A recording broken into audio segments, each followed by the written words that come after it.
Hmm. Bonjour à tous, c'est David. Aujourd'hui, nous allons parler des pommes. Des pommes et des pommiers. Alors, j'ai la chance de vivre à la campagne et j'ai la malchance de vivre à la campagne. Pourquoi? Parce que derrière moi, sur la ligne d'horizon qu'on voit à quelques centaines de mètres, il y a des champs de pommiers. Et là, ils sont en train de les traiter. Donc, ça fait maintenant quelques semaines qu'on va avoir des traitements dans les pommiers presque tous les jours jusqu'au début de l'été. Ça va traiter à fond, à fond, à fond. Il faut savoir qu'un pommier, ça a en moyenne 45 traitements par an. Donc ce qui se passe, c'est que la pomme, elle pousse comme ça, sur l'arbre, et puis il y a une partie des produits chimiques qui vont rentrer dans la pomme et qui vont aller à l'intérieur de la pomme. Ensuite, vous avez tous les produits qu'il y a autour de la pomme. Par exemple, là, les produits qui pulvérisent, ils vont être aussi autour de la pomme et qui vont rentrer jusqu'à presque 1 cm d'épaisseur. Donc il faudra enlever 1 cm d'épaisseur à partir de la peau, et puis il faudra enlever presque 1 cm autour du trognon. Autant vous dire qu'il ne vous reste rien de votre pomme. La seule solution, c'est de consommer et d'acheter des pommes bio. Voilà, c'est la solution que moi j'ai trouvée. Donc là, on est en avril. Il reste encore quelques pommes, mais là, c'est la fin. Ce que vous ne savez peut-être pas également, c'est que les pommes sont conservées dans des frigos. C'est pour ça que vous en avez toute l'année. Normalement, les pommes qui sont conservées dans des granges ou dans des caves, elles arrivent à atteindre le mois de mai, difficilement. Sinon, la plupart, c'est en avril que ça se finit.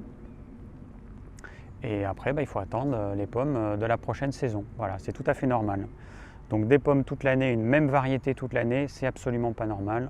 C'est que la pomme, elle a été éventuellement traitée et qu'elle a été mise dans un frigo qui va consommer forcément beaucoup d'énergie pour conserver cette pomme au frais, pour l'empêcher de mûrir trop vite.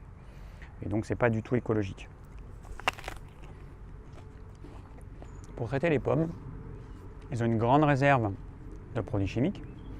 Et derrière, ils ont une espèce de réacteur, un gros ventilateur. C'est la turbine qu'on entend, pourtant on est quand même loin du tracteur qui pulvérise.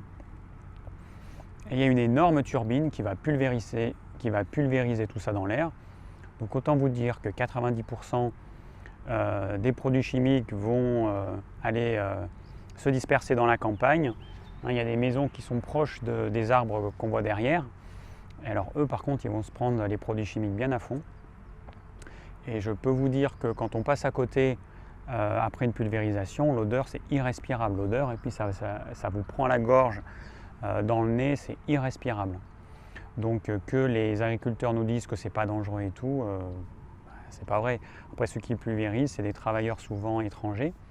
Par ici, c'est surtout des Polonais.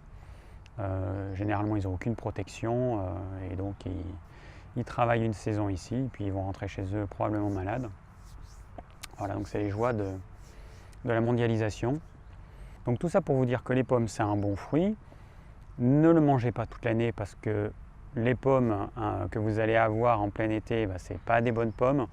Ou alors les pommes, certaines pommes que vous allez avoir au début de l'automne, si ce n'est pas des pommes d'été, ce ne seront pas des bonnes pommes parce qu'elles viendront de l'année passée.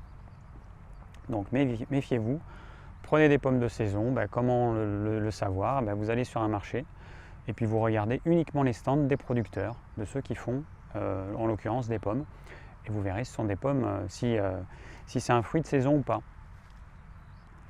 En parlant de pommes, je me suis également rendu compte, en consommant différents types de pommes, qu'il y a différentes variétés, évidemment. Il y a des espèces qui ont été faites pour diminuer notamment l'acidité, pour éventuellement augmenter le taux de sucre. Ce qu'on sait, c'est qu'une pomme d'il y a 50 ans, ça équivaut à 100 pommes d'aujourd'hui en termes de nutriments.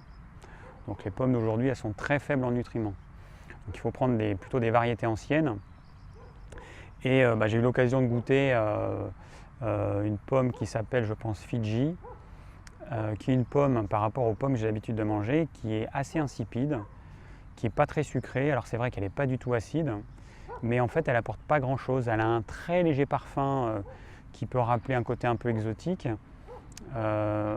Mais ça reste une pomme qui, en termes nutritionnels, est extrêmement faible. Donc vous allez prendre de l'eau, un petit peu de fibres solubles et du sucre. Voilà, quand vous mangez une pomme, c'est surtout ça que vous allez ingérer, le reste c'est insignifiant. Si vous arrivez à trouver des pommes, des variétés, des vraies variétés anciennes, des vieux pommiers, qui donnent des pommes qui parfois vont être plus petites, vont avoir des formes un peu bizarres, une couleur qui est moins engageante qu'une pomme bien rouge par exemple, ou bien jaune ou bien verte, et bien, prenez ces pommes, testez-les, vous verrez que le goût il est à l'opposé parfois de l'apparence, il peut y avoir un goût exceptionnel, très parfumé, très sucré, et puis ça va être une pomme qui va être riche en termes nutritionnels.